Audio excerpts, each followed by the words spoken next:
करति पाचं पङ्गुलङ्घेते गिरिशत्रुपातं वन्दे परमानन्दमाधवं भगवतानं च मुखस्फलितमक्षरं त्र्यक्षरं महाविद्यं अनन्तं तं निजाय चतुर्विंशति ब्राह्मणं चतुर्श्लोके च नारदं दशमश्लोके व्यासं च योषतानि अष्टादशसहस्रेषु पुत्र्या सत्यवतीः सुताभ्यमुपदेशनं परीक्षितं निजाय सुखपरीक्षितसंवादं नारदं वसुदं कविं च संवादं अवधूतराजन् कृष्णौघसंवादं सुतसौमुनिना एतानि संवादं मौकारिणः नाहं दृष्टामि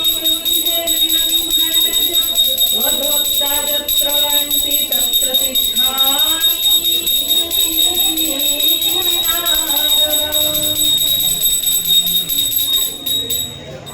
गोविन्द गोविन्द गोविन्द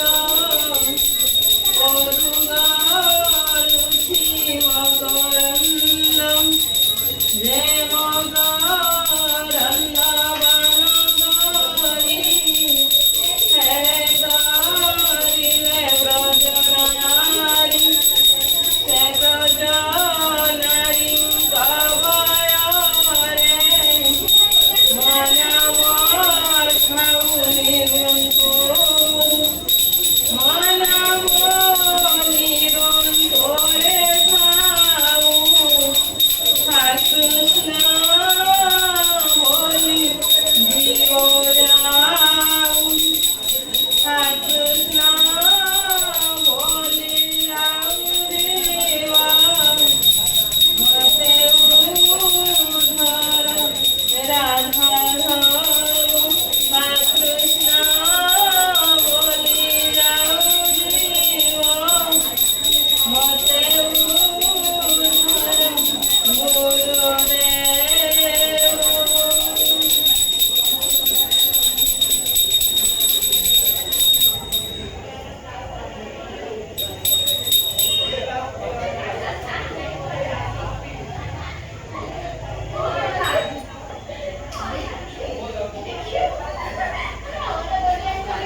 चिंते तुरुड़े भागोई हृदगते ताहार मंगल नहीं सकल पाकुशे तरई ए धर्म भागवत मत ईश्वर वचन निमित्त एहा जेन करती प्राणी धर्म संशय मने गुणी मन वचन देह चिंती जे अन्य धर्म आचरन्ति जीवर स्वधर्म ए भाव हरिचरणे समर्पिव ए भागवत धर्म गुण ईश्वर वचन प्रमाण एने सकल ज्ञान पाई अज्ञान तम क्षय जाई शुणिबि देह महीपति जे हरि भाव न जानन्ति नाना प्रकार तप करे से प्राणी संसारु न तरे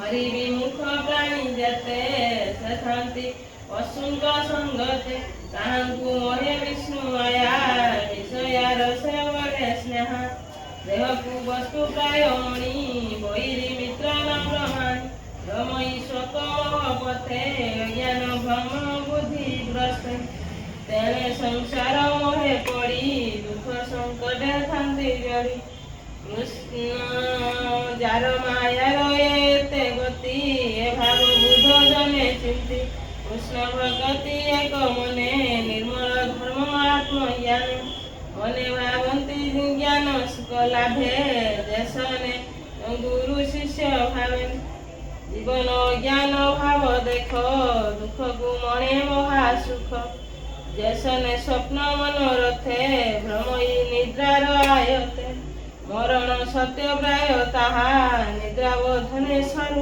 माया ए मन कृष्ण बाधे देले माया न लागई भले दुर्गम पथरे भजन भये भाजिले जोगी जन ଏବେ କହିବା ଶୁଣ ରାୟ, ଯେ ହରି ଭଜନ ଉପାୟ।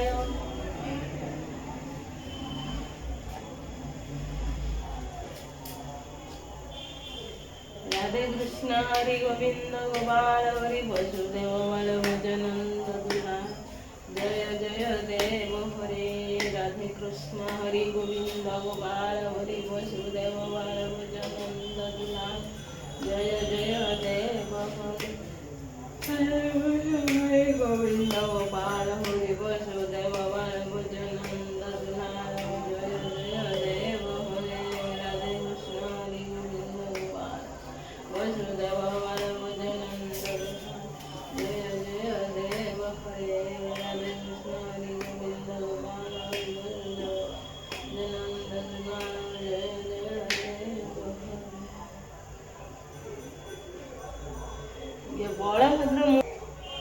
ବଳଭଦ୍ର ଠାକୁରଙ୍କର ମୁଣ୍ଡ କାହିଁକି ସାପ ଭଳିଆ ହେଇଛି?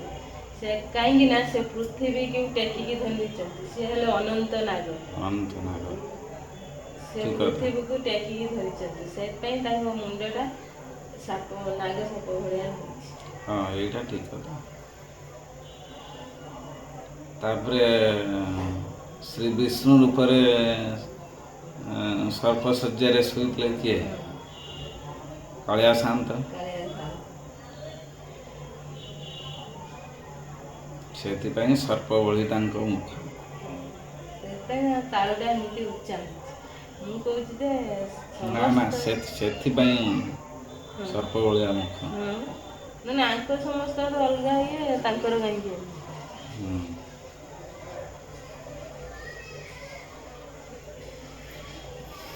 ଜୟ ଜଗନ୍ନାଥ।